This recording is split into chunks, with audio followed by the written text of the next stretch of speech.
जय जोहार छत्तीसगढ़, आप देख रहे हैं IBC 24। मैं हूं आप सभी के साथ रचना नितेश और गुड मॉर्निंग छत्तीसगढ़ में आप सभी का बहुत बहुत स्वागत है। इस बुलेटिन में हर छोटी बड़ी खबर से आपको करेंगे अपडेट। अकलतरा रेल हादसे में क्या अपडेट है, इसके साथ ही कहां किसान की मौत पर हो रही है सियासत, साथ ही छत्तीसगढ़ में आज क्या रहेंगे मौसम के हाल, तमाम बड़ी खबरें बताएंगे आपको। लेकिन सबसे पहले अब तक की हेडलाइंस पर एक नजर। छत्तीसगढ़ में चुनाव से पहले बड़ा बदलाव, कैबिनेट मंत्रियों के जिला प्रभार में किया गया बदलाव। TS सिंहदेव को मिला बेमेतरा और कवर्धा का प्रभार। छत्तीसगढ़ में बदले गए 3 रेंज के IG, 2 नए रेंज IG की नई पदस्थापना। रतनलाल डांगी होंगे रायपुर संभाग के नए IG।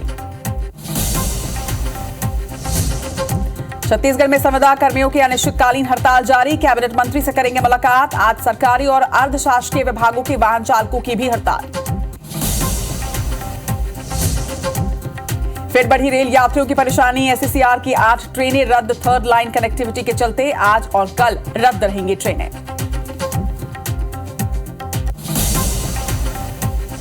छत्तीसगढ़ के अधिकांश हिस्सों में आज भी बारिश की संभावना, कुछ जगहों पर गरज चमक के साथ भारी बारिश का अलर्ट जारी।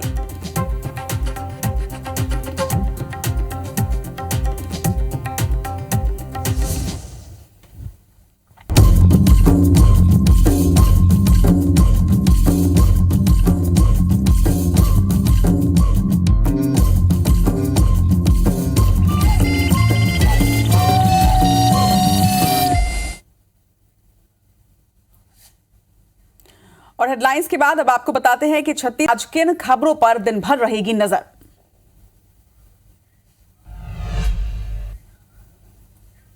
बिलासपुर के अकलतरा रेलवे स्टेशन पर मालगाड़ी के डिरेल होने से अप डाउन और मिडिल लाइन पर यातायात प्रभावित। हादसे की वजह से 22 ट्रेनों को रद्द किया गया है, वहीं कुछ ट्रेनों को शॉर्ट टर्मिनेट भी किया गया है।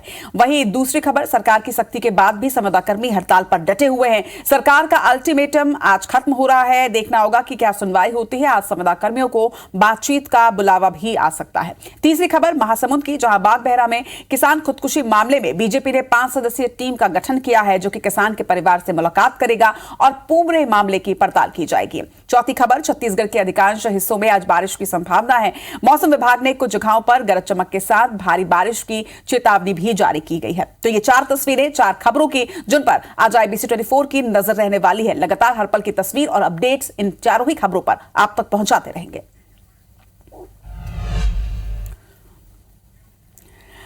आज छत्तीसगढ़ के संविदा कर्मियों की हड़ताल का वो दिन है जिस दिन सरकार का अल्टीमेटम खत्म हो रहा है। जी हां, सरकार ने 3 दिनों का अल्टीमेटम दिया था, 3 दिन में खत्म करने की बात कही गई थी ज्ञात की सख्ती के बावजूद भी। लेकिन संविदा कर्मी अपने हड़ताल में अड़े हुए हैं। एस्मा और सख्ती के बावजूद जिस तरह से संविदा कर्मचारी अपनी मांग पर अड़े हुए हैं, उसके बाद आज माना जा रहा है कि सरकार की तरफ से बुलावा आ सकता है, आज बातचीत हो सकती है। आज मंत्री स्तर पर बातचीत का बुलावा आ सकता है। मंत्री रविंद्र चौबे ने जल्दी फैसले की भी कल बात कही। कैबिनेट बैठक में संविदा कर्मियों के संबंध में चर्चा होने की जानकारी उन्होंने दी। साथ ही ये भी कहा कि कोई बातचीत हो सकती है, फैसला हो सकता है। विभागों से जानकारी मांगी गई है। अनियमित कर्मचारियों की जानकारी अब मंत्रियों को सौंपी जाएगी और उसके बाद माना जा रहा है कि कर्मचारियों के साथ बातचीत हो सकती है। ज्ञात की सख्ती के बावजूद भी हड़ताल खत्म नहीं किया गया है। एस्मा और सख्ती के बावजूद संविदा कर्मचारी अपनी मांग पर अड़े हुए हैं। ज्ञात का 3 दिनों का अल्टीमेटम आज खत्म हो रहा है और नौकरी से निकालने का अल्टीमेटम दिया गया था। यानी सरकार ने साफ कर दिया था कि या तो आप हड़ताल खत्म कर दें या तो नौकरी से आपको निकाला जाएगा। लेकिन इसके बावजूद, जिस तरह से सरकार की सख्ती के बावजूद, एस्मा लगाए जाने के बावजूद भी कर्मचारी हड़ताल पर बैठे हुए हैं, अडिग हैं। आज ये माना जा रहा है कि बातचीत हो सकती है, बातचीत करके बीच का कोई रास्ता निकाला जा सकता है। मंत्री रविंद्र चौबे ने जल्द फैसले की भी बात कही है। इसके साथ ये भी कहा कि अलग अलग विभागों से जानकारी ले ली गई है और संविदा कर्मियों पर कैबिनेट की बैठक में भी चर्चा की गई है और अब इस पर बातचीत करके कोई हल निकाला जाएगा। आज संविदा कर्मियों को बातचीत करने के लिए बुलाया जा सकता है और यह माना जा रहा है कि सोल्यूशन इस बैठक के बाद निकल सकता है। लेकिन संभावनाएं हैं, संभावनाएं तो हमेशा ही रहती हैं कि बातचीत करके कोई हल निकले। लेकिन इसके पहले भी कई दौर की बैठकों के बावजूद भी कोई हल अब तक नहीं निकल पाया था। छत्तीसगढ़ के संविदा कर्मी लगातार हड़ताल कर रहे हैं। 3 जुलाई से लगातार उनका धरना प्रदर्शन तूता धरना स्थल में जारी है। लगातार तस्वीरें जो है वो हम आप तक पहुंचाते जा रहे हैं कि किस तरह की हड़ताल जो है वो लगातार की जा रही है। सख्ती लगाई गई, एस्मा लगाया गया, लेकिन इसके बावजूद भी डिगे नहीं है और अब तक अपनी मांगों पर अडिग संविदा कर्मचारी प्रदेश के। मंडल के स्तर पर चर्चा हुई है और जिन जिन विभागों में संविदा और इस तरीके से कर्मचारी हैं उनकी जानकारी मंगाई जा रही है। शीघ्र इसमें निर्णय लिया जाएगा। और इस खबर पर ज्यादा जानकारी के साथ हमारे सहयोगी राजेश राज इस वक्त जुड़ रहे हैं। राजेश, 3 जुलाई से लगातार ये हड़ताल जारी है। आज माना जा रहा है कि बातचीत के लिए बुलावा संविदा कर्मियों को आ सकता है। क्या वो जाएंगे और क्या इस बैठक में कोई सकारात्मक बात सामने आ सकती है?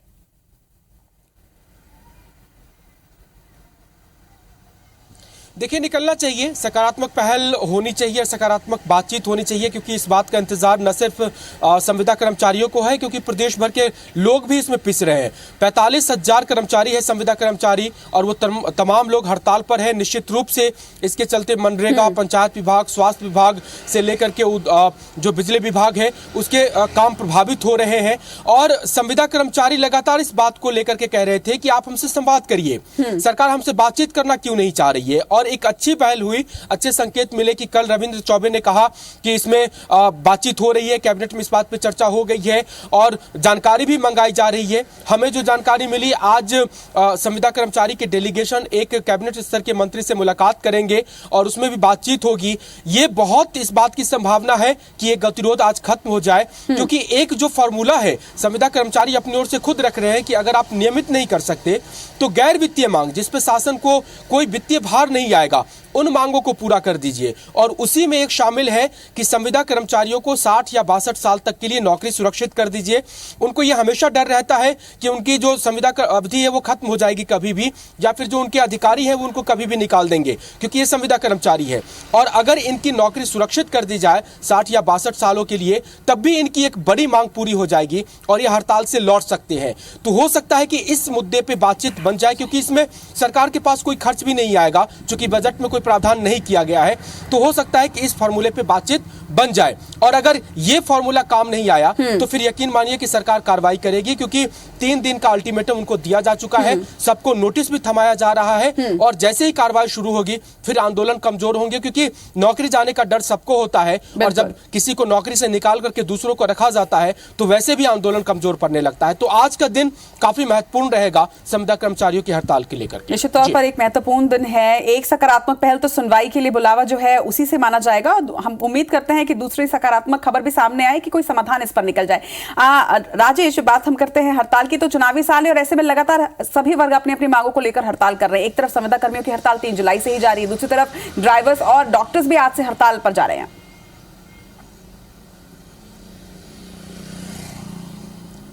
जी बिल्कुल, आपने ठीक कहा, क्योंकि चुनावी साल है और हर किसी को लगता है कि प्रदर्शन करके अगर वो बात पहुंचाते हैं, खास करके सरकार के सामने बड़ा डर ये रहता है कि अगर बड़ा वर्ग नाराज हो गया तो उसको वोट का नुकसान हो जाएगा। और इसी बात का फायदा उठा करके अलग अलग कर्मचारी संगठन इस समय पे आंदोलन करते हैं। तो आज प्रदेश के तमाम सरकारी विभागों में काम करने वाले जो ड्राइवर है, जो अधिकारियों के कार चलाते हैं, उन सभी लोगों ने स्ट्राइक कर दिया है। आज नवा रायपुर के तूता धरना स्थल पर ये जुटेंगे और 8 सूत्री मांगों को लेकर के इन्होंने ऐलान किया है। लेकिन जो 2-3 प्रमुख मांगे हैं उसमें यह है कि जो नियमित ड्राइवर है वो वेतन बढ़ाने की मांग कर रहे हैं, ग्रेड पे बढ़ाने की मांग कर रहे हैं, और जो संविदा पे ड्राइवर है वो दूसरों की तरह ही संविदा नियमितीकरण की मांग कर रहे हैं। इसके अलावा दूसरी सुविधाएं, जैसे संविदा कर्मचारियों की नियुक्ति को लेकर के बाद में जो अनुकंपा नियुक्ति होती है, दूसरे मांग होते हैं, वो मांग भी शामिल है। तो 8 सूत्री मांग उनकी है। इसके अलावा स्टाइपेंड बढ़ाने की मांग को लेकर के प्रदेश के तमाम जूनियर डॉक्टर्स हड़ताल पर जाने का ऐलान कर चुके हैं, लेकिन 7 दिनों का समय उन्होंने सरकार को दिया है। कल से वो काली पट्टी बांध करके काम कर रहे हैं, आज भी वो काम करेंगे काली पट्टी बांध करके ही। 31 जुलाई तक का अल्टीमेटम है और अगर इस बीच सरकार कोई फैसला ले लेती है तो 1 अगस्त से वो भी कामकाज ठप कर देंगे और फिर हाहाकार मचने की स्थिति जरूर आएगी। तो कह सकते हैं कि कई संगठन, कई कर्मचारी, कई दूसरे वर्ग इसी दौरान अपनी मांगों को लेकर के उतर रहे हैं। जी चलिए, तमाम बातचीत के लिए आपका बहुत बहुत शुक्रिया राजेश। खबर पर नजर बनाकर रखिएगा। तो अलग अलग विभागों में काम सुचारू रूप से जारी रहे, इसके लिए जरूरी है हड़ताल का खत्म होना। देखना होगा कि सरकार पूरे प्रदेश में जिस तरह से लगातार हड़ताल अलग अलग वर्ग और अलग अलग विभाग कर रहे हैं, उन्हें किस तरह से उसका समाधान निकालने की कोशिश करते हैं। बढ़ते हैं आगे, बात करेंगे बदलाव की। छत्तीसगढ़ सरकार ने 3 रेंज के आईजी समेत 2 नए रेंज में आईजी और डीआईजी के पदस्थापना के आदेश जारी किए हैं। 2003 बैच के रतनलाल डांगी को अब रायपुर रेंज के आईजी का प्रभार सौंपा गया है। वहीं डांगी को सभी वर्तमान कर्तव्यों के साथ साथ ही रायपुर रेंज के आईजी का अतिरिक्त प्रभार दिया गया है। 2001 बैच के आईपीएस डॉक्टर आनंद छाबड़ा की हम बात करें तो दुर्ग से हटाकर इन्हें बिलासपुर रेंज की जिम्मेदारी सौंप दी गई है। वहीं 2004 बैच के आईपीएस बद्री नारायण मीना को बिलासपुर से दुर्ग वापस लाकर दोबारा दुर्ग रेंज आईजी बना दिया गया है। वहीं केंद्र प्रतिनियुक्ति से वापस लौटे 2004 बैच के आईपीएस अंकित गर्ग को सरगुजा रेंज का आईजी बनाया गया है। तो वहीं नए बने राजनांदगांव रेंज में 2005 बैच के आईपीएस राहुल भगत को पहला आईजी नियुक्त किया गया है। इसी तरह मोहला, मानपुर, खैरागढ़ और छुईखतान, गंडई सहित अंबागढ़ चौकी को मिलाकर नए जिला बनने से प्रशासनिक कसावट लाने के लिए नया पुलिस रेंज बनाया गया। आपको बता दें कि इसके पहले ये सभी इलाके दुर्ग रेंज में शामिल थे। इसके अलावा जिला रायगढ़, शक्ति और जशपुर को मिलाकर एक नया रायगढ़ पुलिस रेंज बना दिया गया, जहां 2007 बैच के आईपीएस राम गोपाल गर्ग को डीआईजी की जिम्मेदारी सौंपी गई है।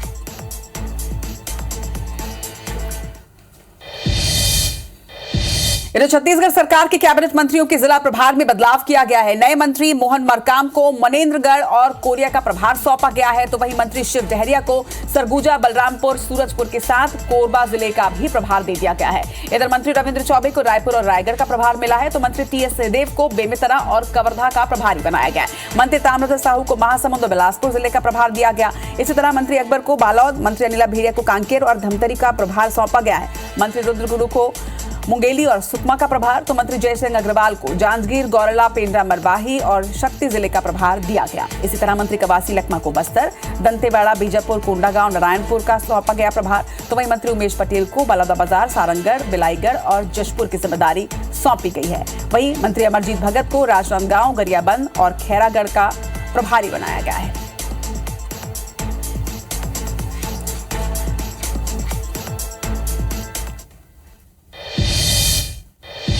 और अब बात करेंगे अकलतरा रेल हादसे की। आपको बता दें कि अकलतरा में जिस तरह से ट्रेन डिरेल हुआ है, उसका असर कई दूसरी ट्रेनों पर पड़ रहा है। हावड़ा मुंबई रेल रूट बाधित हो चुका है, कई ट्रेनें यहां पर प्रभावित हुई हैं। कल जिस तरह से अकलतरा में मालगाड़ी डिरेल हो गई थी, उसके बाद रिस्टोरेशन का काम यहां पर जारी है और ये माना जा रहा है कि देर शाम तक ये सारा कार्य कर लिया जाएगा और कम से कम एक लाइन यहां पर सुचारू रूप से चलने लगेगी, क्योंकि इस वक्त आप मिडिल और डाउन लाइन तीनों ही प्रभावित हैं। लगभग 22 ट्रेनें यहां पर प्रभावित हैं। अकलतरा रेल हादसे से जुड़ी ये बड़ी अपडेट आप तक पहुंचा रहे हैं। रिस्टोरेशन का काम जरूर शुरू हो चुका है, लेकिन देर शाम तक ही यह कार्य पूरा हो पाएगा, जिसके बाद ही कोई एक लाइन जो है वो शुरू होगी और कम से कम कुछ ट्रेनों का संचालन यहां से किया जाएगा। इस वक्त जो स्थिति है, हावड़ा से लेकर मुंबई तक चलने वाली जो तमाम लाइनें हैं वो ब्लॉक हो चुकी हैं और यही वजह है कि रायगढ़ तक पहुंचने के बाद ट्रेनों को रोक दिया जा रहा है। जिस तरह से कल मालगाड़ी की कई डिब्बे जो है वो डिरेल हो गए थे, पटरी से उतर गए थे, उसके बाद लगभग 22 ट्रेनें यहां पर रद्द कर दी गई हैं। हावड़ा मुंबई रूट जो है वो पूरी तरह से प्रभावित है। इसके साथ ही अप डाउन और मिडिल लाइन पूरी तरह से प्रभावित, जहां पर ट्रेनों का संचालन नहीं किया जा पा रहा है। देर शाम तक रिस्टोरेशन का कार्य माना जा रहा है कि एक लाइन में पूरा कर लिया जाएगा, जिसके बाद एक लाइन को खोल दिया जाएगा। और छत्तीसगढ़ के बुलेटिन में फिलहाल इतना ही, लेकिन 9 बजे तक की दूसरी बड़ी खबरों को देखने के लिए आप देखते रहिए IBC 24। मुझे दीजिए इजाजत, नमस्कार।